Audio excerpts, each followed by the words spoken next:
a Mexican chicken casserole today, and what you're going to need is 2 pounds of chicken breast, and I'm going to cut those in half, and then you're going to need salt and pepper. It calls for 14 ounces of green chilies, and I get the mild, but I only got 12 ounces because I didn't want to buy another whole can. Now I buy the little small can of Rotel tomatoes in mild, but this was all I could get today, so I won't use hardly a whole can, just enough to taste. I want a little bit of heat, but I don't want to be burned up. I like to enjoy what I'm eating. You'll need a cup of sour cream. You will need 8 ounces of Mexican style taco cheese, or the whatever. It needs to be the Mexican one though. And you'll need milk because we'll make a roux, and flour because we'll make a roux.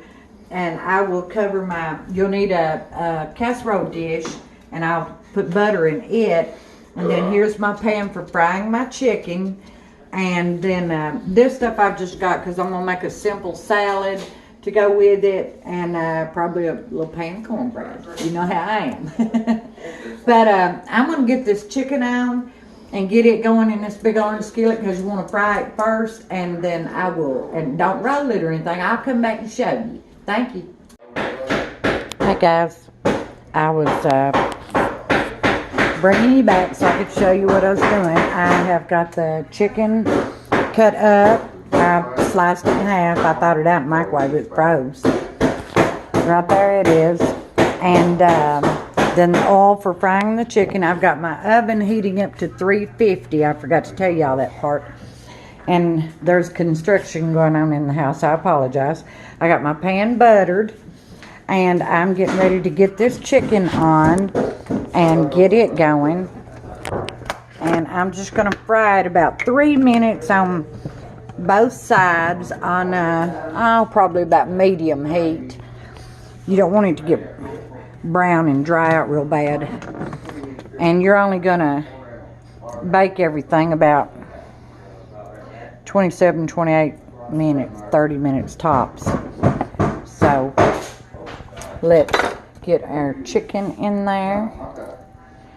And it don't matter if it ain't warmed up yet, because I'm just going to fry it so I can get it in that casserole dish. And I'm going to fry it brown on both sides. Not real brown, you know what I mean, because it's going to go in the oven. I don't want it dried out. Alright, I'll bring y'all back here in a minute. Thank you. I'm sorry about the noise, but there's some construction going on, like I said.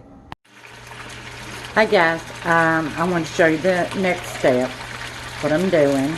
Let me turn this. How do you do it? Turn it around.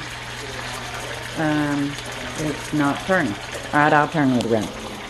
It's about 3 minutes on each side, and I haven't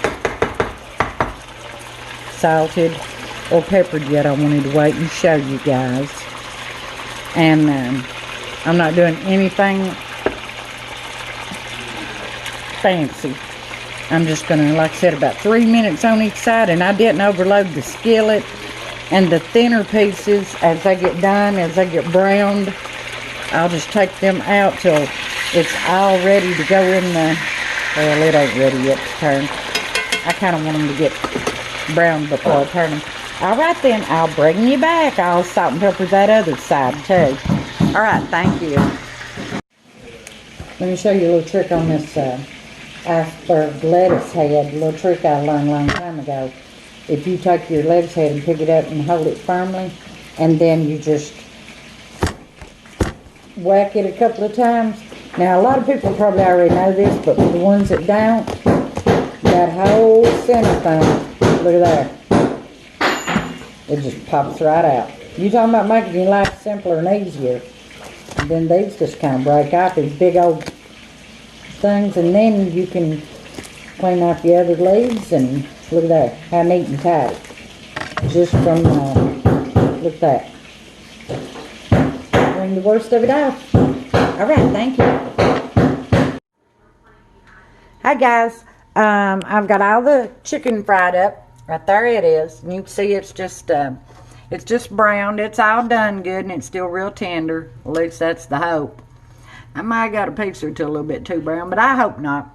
And you see my chicken grease here.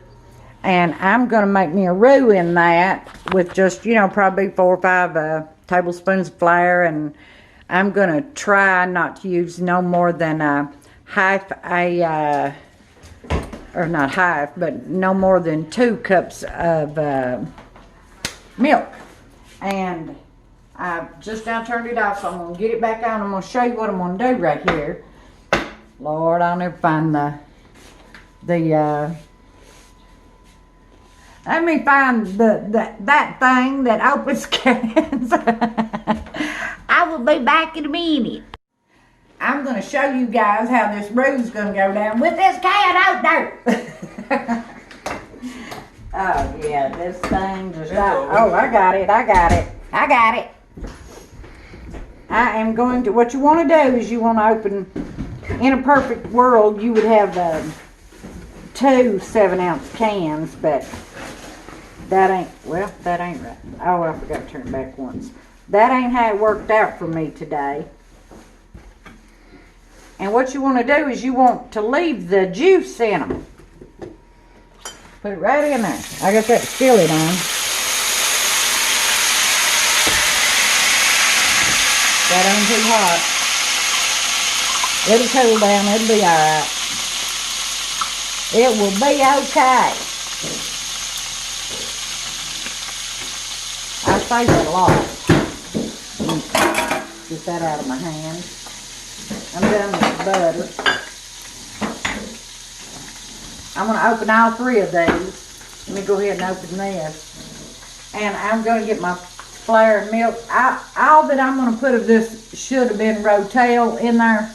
It's going to be to taste. I will add it after the roux is done so I can control the heat better.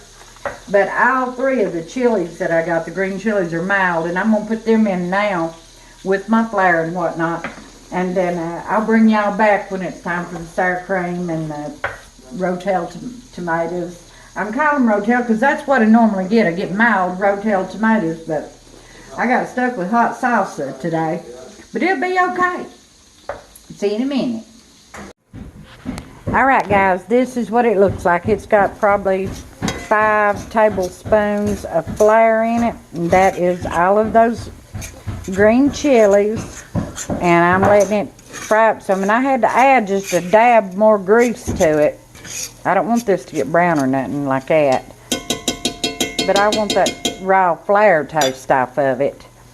And then like I said, I'll get my other stuff in it after I get the roux completed.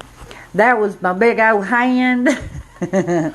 I'll see y'all back here in a minute. Okay guys, I think it's done enough. Let me try to break into the milk here. Pretty, ain't it? Now let's get us about, I'm not going to measure it. I'm going to put over how much I think I need to be able to cover my chicken and stuff. I think that's plenty. Hopefully it will get thick enough. Hopefully I got enough for that job. We shall soon see. And I'll bring y'all back here in a minute. I just wanted you to see what I was doing. Alright, thank you. I'm just going to let it cook till it thickens up. Alright. Hi guys, I wanted to show you what I do with this roux. The roux it's good and thick. It's not overly thick. It's basically just right. And I'm going to put me a cup of sour cream in it. It's got my green chilies in it. I've kind of fried them in it. Alright, that's close enough. Get that in there. And that'll start cooling this down a little bit. Which it don't have to be cooled down, but it will cool it. And now is when I'm going to put in the Rotel tomatoes, or in this case the salsa. And this might turn out to be something absolutely fantastic. I'll let y'all know And I just wish it wasn't the hot one, but that's the only dadburn one that they had. And what I'm going to do is after I get this sour cream incorporated well, I'm going to add the add this and taste test and add and taste test till I think it's just right, because I don't want it hot. I just want it real tasty. And then I will put me 4 ounces of the cheese in this roux, also along with the chilies and this little dab of heat we're getting ready to put in it. I think that right there is probably a good start, because now them chilies are in there and they have heat too.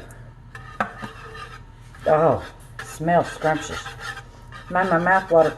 These might wind up being better than the Rotel. I don't know. I've never used anything but the Rotel. So let's get us some cheese in here. See what we think about that. I've not tasted of it yet. I haven't tasted of it yet. Because there's no point in getting it just right and then have to redo it because of the cheese. So I'm going to get the cheese in and then determine what I need. Make sure you don't want to open.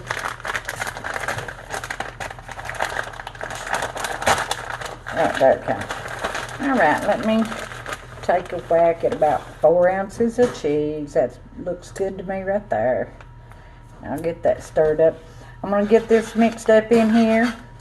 And then I'm going to keep adding that hot salsa until the taste gets right to suit me. Then I'll bring you guys back for the next step. Thank you. Okay guys, let's put this together, and I've worked on it long enough that it's no longer hot to the touch. You butter your casserole dish, layer your chicken. Try not to overlap it if you don't have to. If you can get by without overlapping, it would be real good. And this is your portions.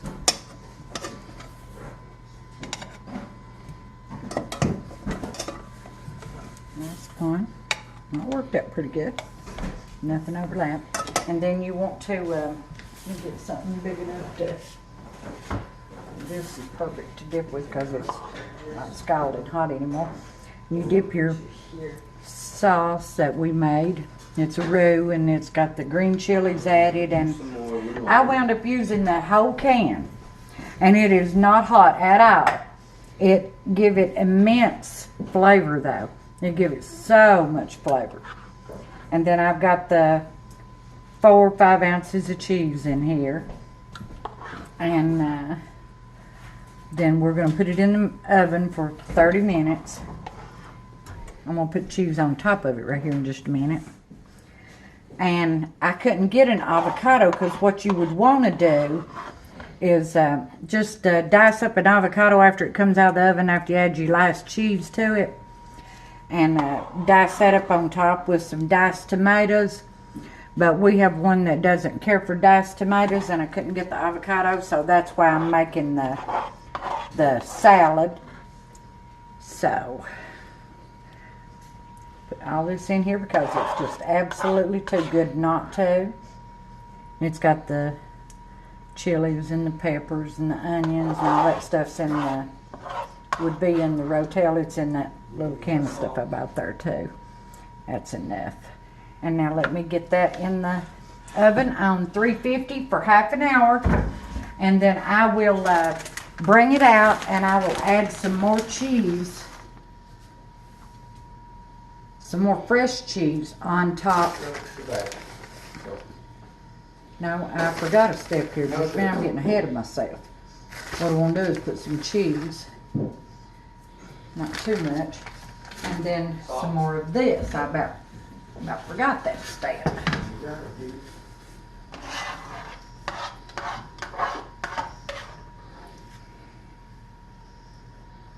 It'll smooth out. And then when it comes out, you would put on your, we'll put on the rest of the cheese.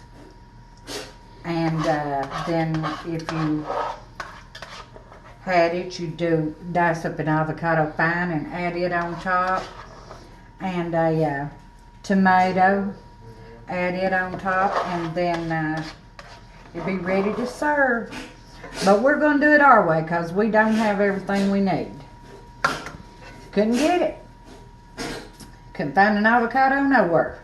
I'm just kind of smoothing it a little so it'll do what I want it to do. Alright then, and we'll be back in half an hour when it comes out of the oven. Thank you. Let's recap real quick, guys. You're going to need 2 pounds of chicken, salt and pepper to taste, brown it well, 3-4 minutes on both sides, and then remove it from the skillet. And then you want to make you a roux, 4 or 5 tablespoons of flour, 2 cups of milk, 1 cup of sour cream, 2 7-ounce cans of mild green chilies, 1 can of Rotel. I'm not 100% sure about the size of that can. It's just the one I've always bought, and it's yay big, you know, 3-4 inches tall. And make your roux and put all that in it. And once it gets thick, and 4 ounces of cheese goes in it, and then you put it over the chicken that's ready, that's already in your, you put it in your casserole dish, buttered casserole dish, put that over it. Then you add some cheese and add you 3 or 4 ounces of cheese. Then take the last of your roux and cover that cheese up. You might have to just kind of stir it in a little bit if you don't have enough roux left. And then you put it in the oven on 350, and when it comes out, you cut you up an avocado real fine. Well, I mean, you know, not invisible, but fine. Sprinkle that over it. Put your rest of your cheese on it first, another maybe 3 ounces or so. Put your avocado on there. Put you up a chopped Roma tomato or whatever kind you like on there, and then about 2 tablespoons of chopped cilantro on there, and it's ready to serve. And you can use tortillas with it, or I prefer just cornbread and a side salad. Makes the best little dinner it was.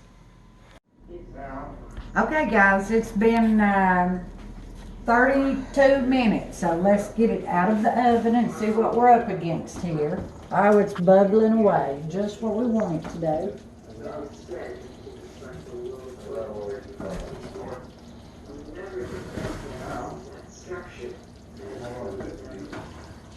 Oh, it's excellent. And I hadn't told y'all a while ago, but what you would do is cut up an avocado on top. And now I don't brown this last layer of cheese. You can if you want to. It's fine either way. And you would cut you up an avocado pretty fine, and a little Roma tomato because they're real meaty. Or any kind of tomato. On something like this, you want to cut out some of the juice. And a Roma's more meaty than juicy. And some people call them a pear tomato, I think. And about 2 tablespoons of chopped fresh cilantro. And there she is. She's done. And I've not baked no bread yet. I need to bake some bread, and I'll get my salad together, and we'll come back and do a plate. Thank you. Hi guys, let's make us a plate and finish this up, and I'll show you what this casserole looks like. It should have cooled enough now for me to handle it. And you can, I'm curious to know myself if you, oh yeah, you can see that pretty chicken on the bottom. Look at that. I like to look at the bottom of it. I like to see what I'm eating. Let's put us a plate together here and see what we got. And this is Mexican chicken casserole. And we're going to get us out some. Let's see what we got here. Oh, look at that cheese melted. And now if it had had the avocado on top chopped up and the cilantro and the Roma tomato. My mouth's watering just talking about it. But it don't, and that's all right because we got a salad to back up here. And it's good, crunchy, wonderful cornbread. Look at that. So good.